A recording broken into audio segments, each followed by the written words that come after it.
Knowledge Products presents The Giants of Philosophy. David Hume, narrated by Charlton Heston. Part 3. Hume's economic philosophy says that human beings are driven by their passions, yet they can create a viable community based on pursuing wealth. Hume goes so far as to say that pursuing wealth has a beneficial social influence. This leads to an important question. Is self-interest compatible with a public interest? Can an ethical theory reconcile self-fulfillment with our obligations to others? Hume thinks the answer is yes. To understand Hume's answer, we must understand the revolution in moral thinking during the 17th and 18th centuries. Modern thinkers in general, that is, thinkers since the Renaissance, have turned inward in search of standards. They've become more and more aware that an observer influences what he sees, or at least determines how to interpret it. We see this new thinking in such diverse areas as the discovery of three-dimensional perspective in Renaissance painting, and in Copernicus's claim that the Earth moves around the sun. Modern thinking has also given us a new view of nature. The classical and medieval worlds saw nature as suffused with purpose. But the world of modern science has led thinkers to believe that nature is a vast mechanism, devoid of internal purpose.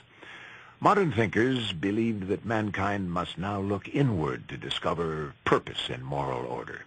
So it's no accident that during the Protestant Reformation, thinkers turned inward in seeking the voice of God. This new moral thinking raises four important questions. First, is there an inwardly discoverable moral domain?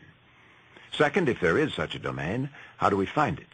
Third, how does this discovery motivate us? And finally, how are moral motives related to non-moral motives? Some philosophers before Hume, such as Thomas Hobbes and Bernard Mandeville, had denied that an inwardly discoverable moral domain exists. Both Hobbes and Mandeville had denied this inner morality in asserting that men ultimately pursue their self-interest. Mandeville also argued that pursuing individual wealth inadvertently but necessarily leads to public prosperity. The very title of Mandeville's most famous work carries this message, namely The Fable of the Bees, or Private Vices, Public Benefits.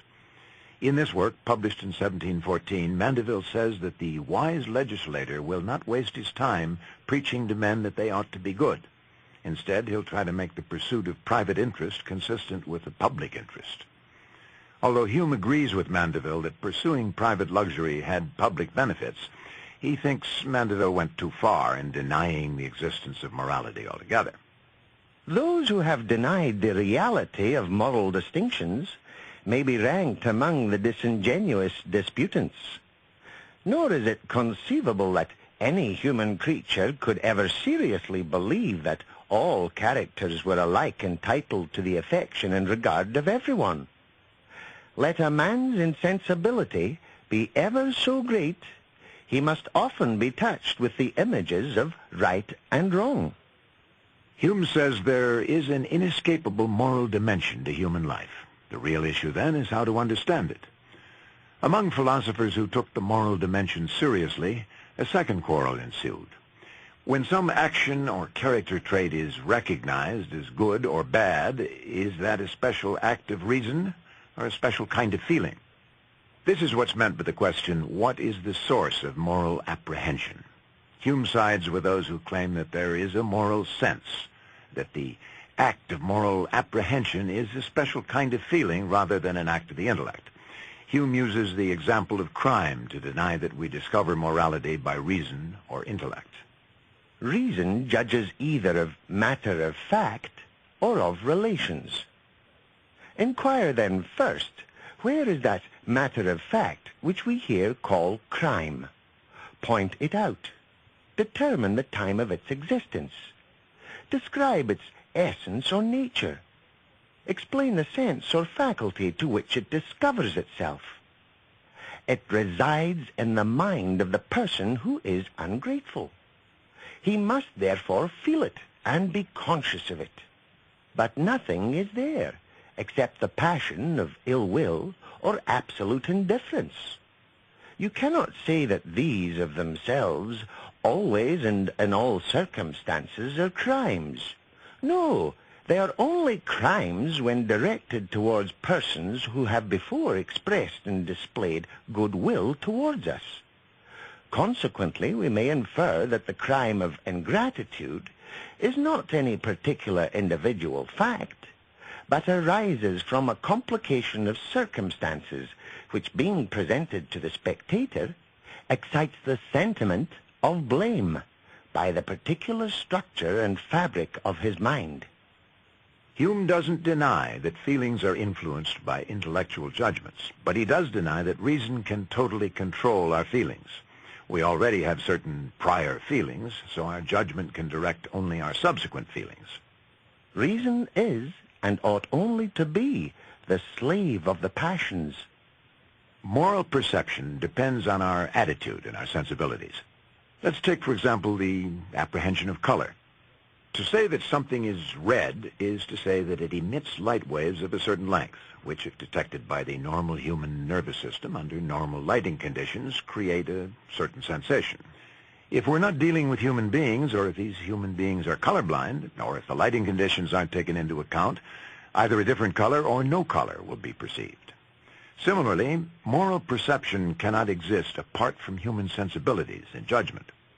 The Renaissance discovery of perspective in art makes us aware that much of what we see is conditioned by the circumstances or attitude of the perceiver.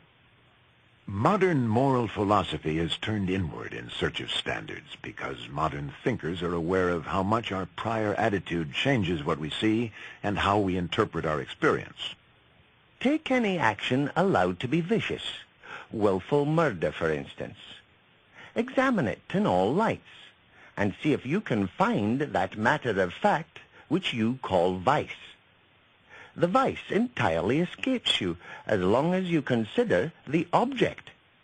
You never can find it till you turn your reflection into your own breast and find a sentiment of disapprobation which arises in you towards this action. Here is a matter of fact, but it is the object of feeling, not of reason. It lies in yourself, not in the object.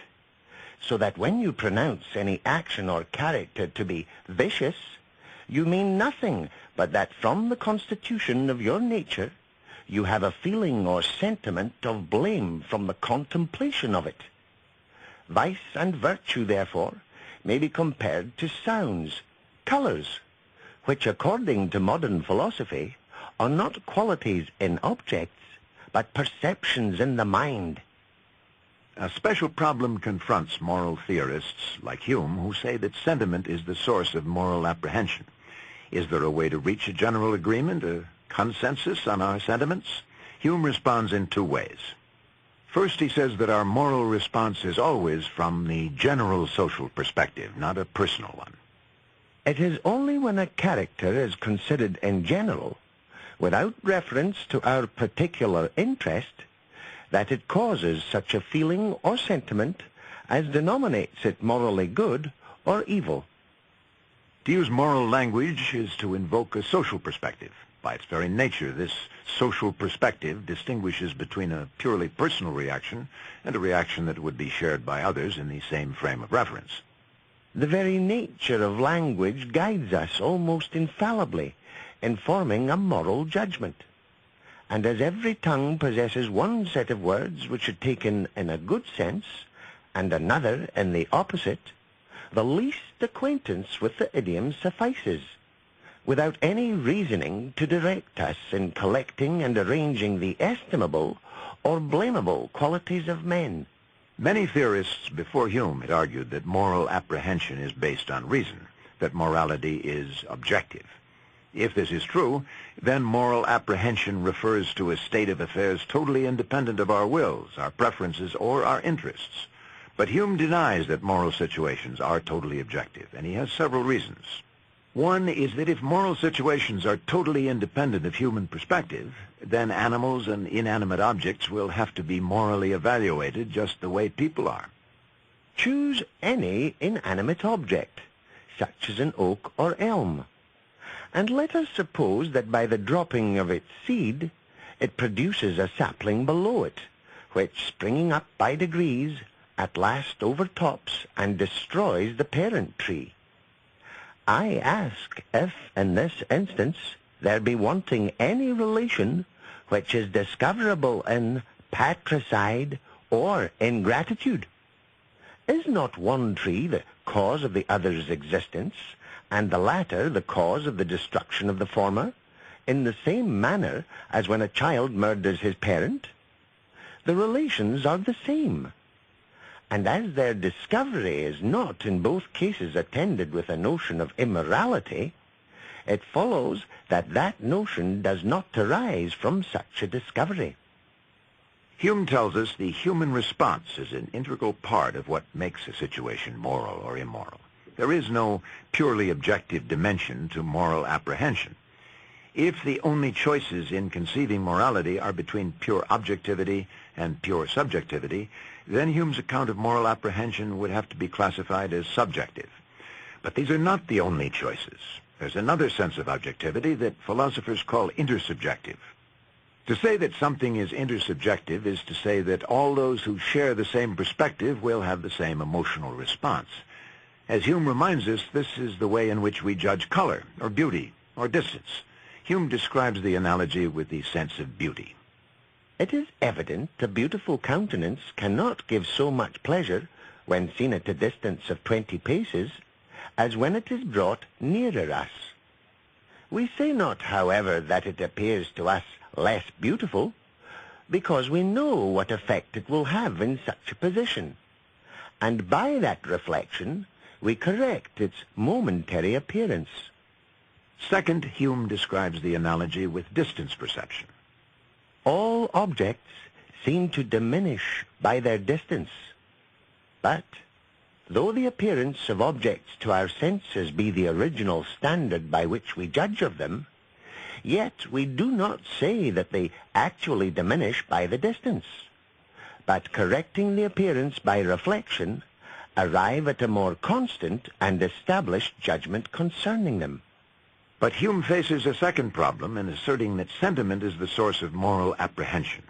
If moral judgments reflect a standard perspective arrived at by consensus, how can individuals adopt that perspective, especially when no one else is around to reach a consensus?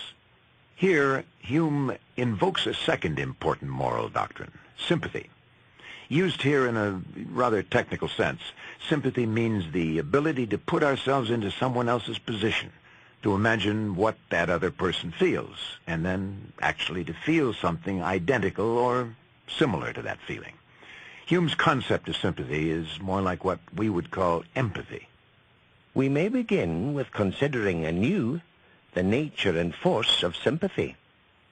The minds of men are similar in their feelings and operations, nor can any one be actuated by any affection of which all others are not, in some degree, susceptible.